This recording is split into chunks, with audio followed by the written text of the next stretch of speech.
please make sure that you look at the career opportunities in that area. One small tip on how you can do that is just go to a specific job search platform like Glassdoor or Indeed or, LinkedIn, and you can actually search by area what opportunities are there.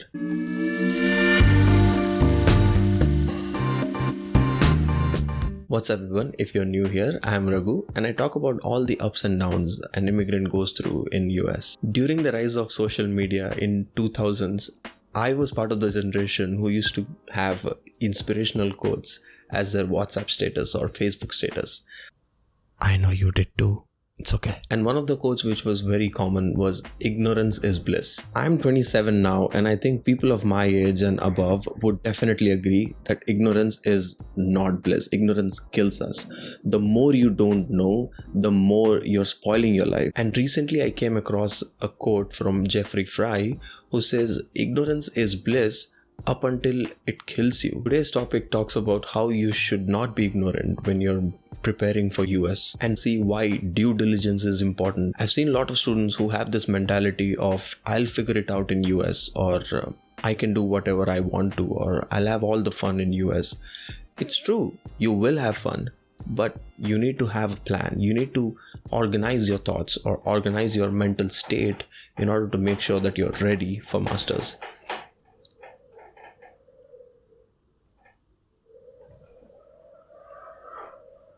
It's windy out here. First, let's talk about what is due diligence and why it is important. Due diligence is nothing but doing your homework, doing your research before you even ask questions to anyone. I'll give an example. If you are an aspiring master's student or if you have already been through that process, you would know that there's a Facebook group which talks about, what admits they are getting and what's the GRE score. I've seen a lot of students who basically go up there and ask, hey, I have this GRE score, I have this TOEFL score, what university should I apply? How would a person who's on the same boat gonna help you? I know he or she is gonna share their experiences, but the person with the similar experience and person who's on the same boat won't be able to help you out. You shouldn't even ask that question. You should do your research first. Get a list of 15 colleges. Let's get into the second section of how we should do due diligence. I've broken it down into 2 points. First one is read articles, watch videos. Let's take an example of an aspiring master student of computer science, right? You have this 320 score. You have a good TOEFL score, 110. Now, you shouldn't ask what colleges you need to apply or what colleges will you get. You need to do your research. You need to read articles about different scores people are getting or different scores colleges are accepting, right? You need to go to their website, understand what they are doing the research in. The second one obviously is networking with people. If you're watching this video, ping me on Instagram or maybe you can message me on LinkedIn, right? We can talk about how Northeastern, if you are aiming of Northeastern University, how Northeastern can help you. What's the life over there? Network with me. If you see some other person's video from other college, talk to them, reach out to them on LinkedIn or randomly reach out to the alumni, right? It's very important that you do that. The last section of the video is what topics you need to do your due diligence in. I've broken this down into 4 important topics that you need to do your due diligence in. First one is expenses. Apart from the tuition fee and different health insurance costs, I think you need to understand the minute details of expenses that a student goes through. Obviously, there are a lot of surprises when you come here in terms of expenses, which might throw you off, but I think less the surprises, better your experience, yet more you're prepared, right? That's how I see it. The minute details which I'm talking about are, let's say, the average monthly rent of that place. Boston is obviously costlier than Journal Square over here, right? So thinking about average monthly rent, how much you're gonna spend on your Wi-Fi. Wi-Fi is something where I spend around $80 overall for the place. So that gets split into how many roommates do you have. Electricity cost, how much does it cost to use the electricity on an average? It varies in winter and summers, but that obviously you need to make sure that you do the research in that. The second topic you need to do due diligence on is career opportunities, right?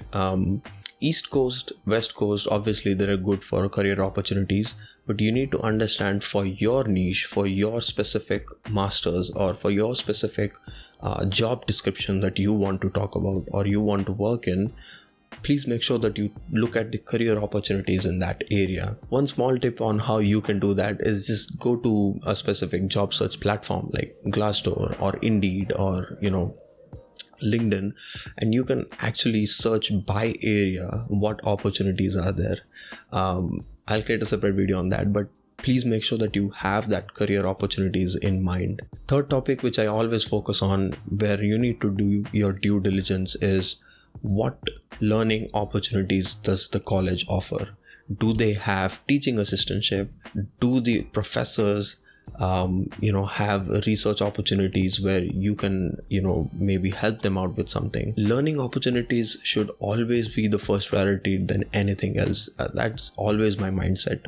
The more you learn, the more you're adding knowledge to your funnel and more you're getting knowledgeable. And I think that's where research opportunity is going to help you build your, worth in US. The last topic, but not at all the least, groceries.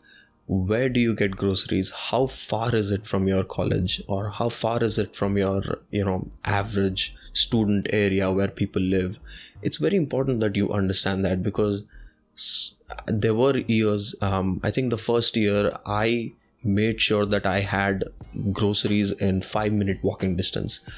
That affects your mental state a lot, because if you're out of, tomatoes or potatoes at any point of time, you can just walk 5 minutes and get the groceries.